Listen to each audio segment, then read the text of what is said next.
Hi everyone, I hope you're all doing well. It is still as hot as hell here, somewhere between 35 and 45 degrees every single day for the past 2 weeks. It is really draining. The house hunt is still ongoing and has now reached a stage where I'm taking anti-anxiety medication twice a day. Rentals where we can take our dogs are just not available.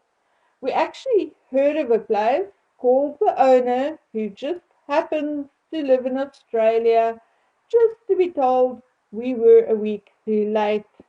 She had just signed a 12-month lease. My biggest fear is that we will have to give away our dogs if it gets to a point where we have to go stay in a resort or camping grounds for a while. Our dogs both come from really bad backgrounds and were both abused, and I just cannot see them adjusting to another family. We don't ever leave them alone. Someone always stays with them. If not, then they go in the car with us. They also sleep on our beds or on the floor next to the bed. They are literally attached to us physically and emotionally. And I must admit, it is becoming scary. We had long discussions with one or two homeowners last night, and they agree with us that it is true that agents play a big role in pricing properties right out of the market, that agents are now becoming developers themselves, something I called property cartels. And I heard no objections from any of the people I spoke to. Mid-range housing is becoming scarce. Cheap properties in dodgy areas are not even cheap anymore, but at least in some cases still available. And really high-end, expensive properties are also still available in most areas, but the average Joe's home in the average neighborhood is indeed being priced right out of reach of the average person or even a young couple where both are working. And then it is so scarce that the odd one or two coming into the market are mostly from deceased estates. I mean, not all, but many of them.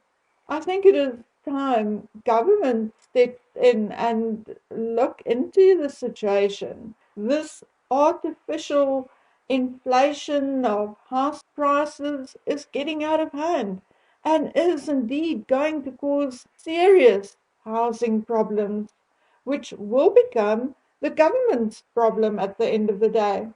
Look, I never believed in price caps as I am a big supporter of the free market, but the situation is fast becoming dire in certain areas. Anyway, guys, let's talk royals. I've been saying this for the longest time. There is something very wrong in the royal family and has been for a while. In my opinion and how I read the situation, of course, there were issues and fights like in any family, and obviously at times it was made worse by the fact that the family also worked together. But going back, it is my opinion that issues escalated and became gradually worse since Prince Philip's health really started failing. I cannot pinpoint the exact day or week or month, but there was something just a little more off shortly before Harry and Meghan's wedding. And when I say shortly, I mean in the year before their wedding. After that, the decline, or rather escalation, of the seriousness of whatever was the problem or problems behind the scenes were palatable and rather obvious.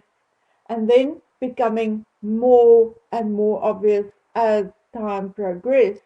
Now, we don't exactly know when the Queen was diagnosed with bone cancer, but I'm going to guess that it was even before Prince Philip's death, maybe shortly before or even shortly after Harry and Meghan's wedding.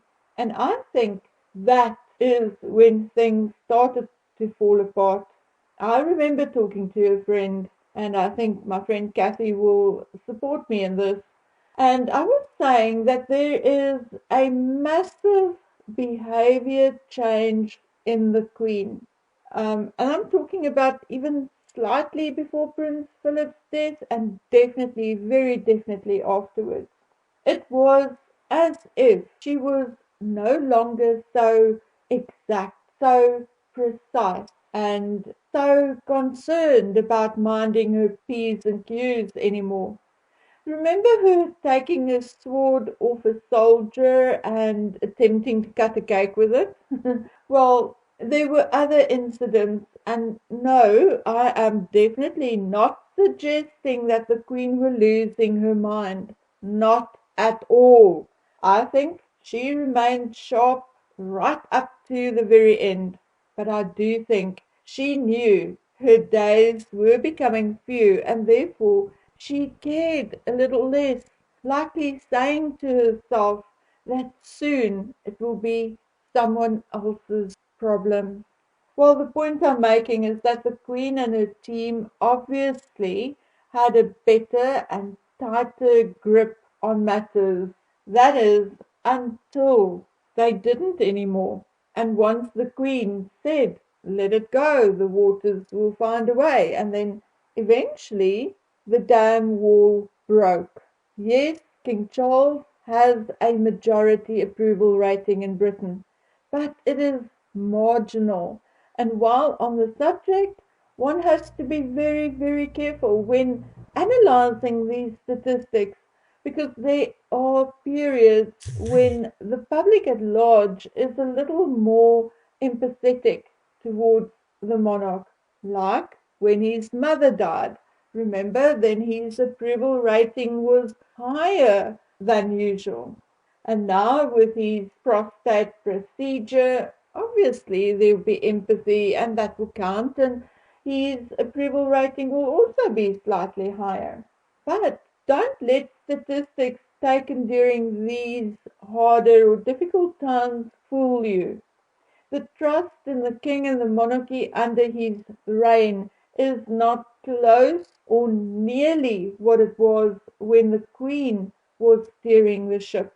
Having said that, it is also my belief that in the last, say, 2 years, the queen's frail health and her heartache after the death of her husband was indeed abused by certain people and entities. And by people, I do mean Andrew in a way, definitely Harry, and for certain her son Charles. I personally do not have much against Camilla. Yes, in the past it was different, but she kept her head down and worked her way out of all the negativity, and for that I give her credit where credit is due.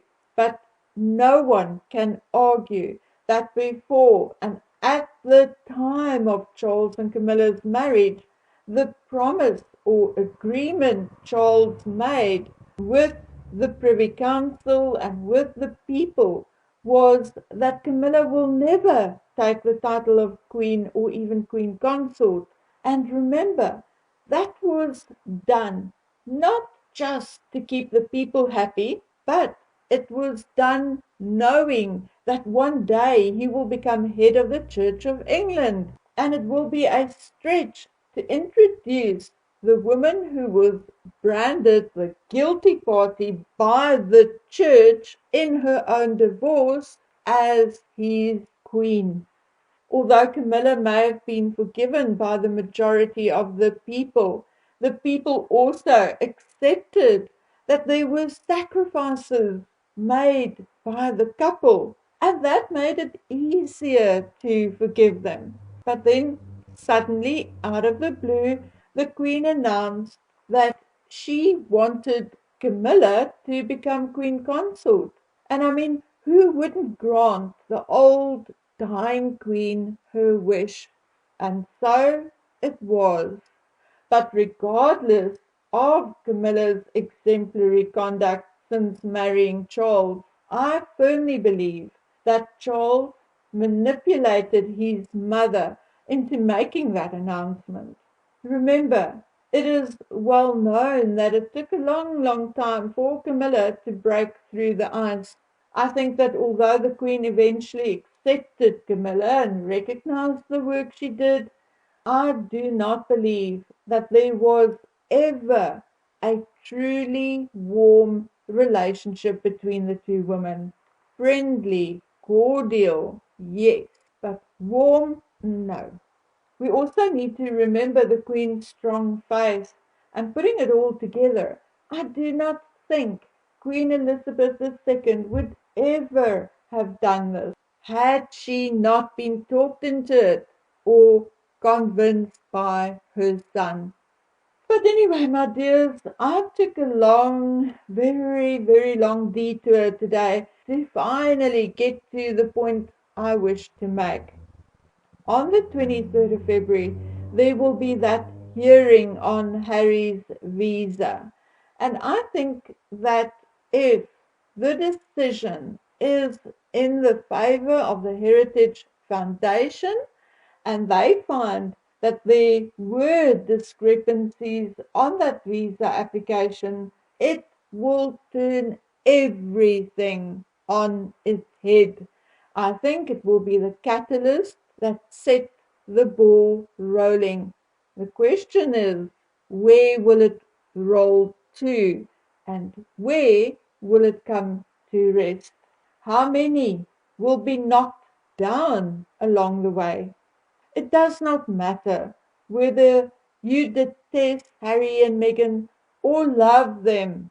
You have to be pretty dim not to see that they made huge mistakes, told damaging lies, and on the occasion did things which borders on the criminal.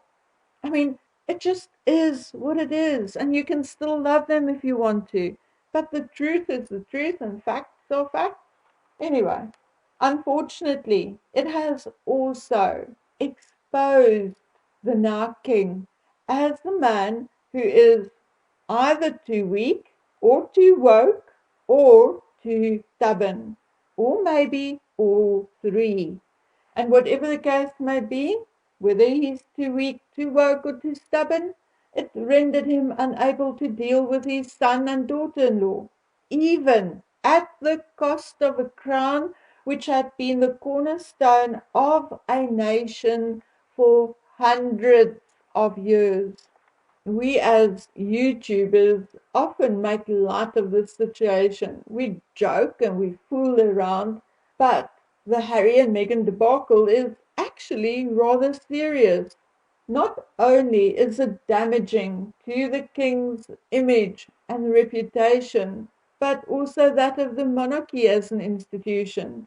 And to add insult to injury, it is causing severe and nasty divisiveness among people who would otherwise have gotten along just fine.